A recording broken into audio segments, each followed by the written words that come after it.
Personal na nagtungo sa opisina ng MMDA si dating Ilocos Sur Governor Chavit Singson para humingi ng dispensa sa kanyang nagawang traffic violation sa EDSA busway nung nakaraang linggo. Nagabot din ng cash gift si Singson sa mga enforcer ng MMDA ng halagang 200,000 piso, higit na mas malaki sa nauna niyang ipinangakong 100,000 pesos. Ito ay bilang pasasalamat umano sa mga nanghuling enforcer sa kanya. Nilinaw naman ni MMDA Chairman Romando Artes na magsisilbing donasyon ito sa ahensya at hindi sa apprehending enforcers. Buhod pa raw ito sa multa sa ticket na inisyu sa convoy ng dating opisyal. Nobody is above the law. So bawal po yun, bawal tularan.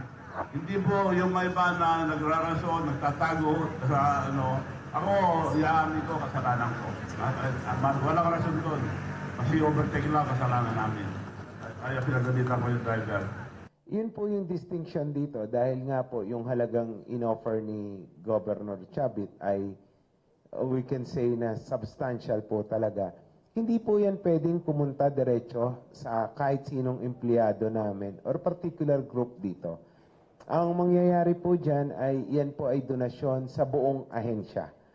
So pupunta po yan sa General Fund ng MMDA.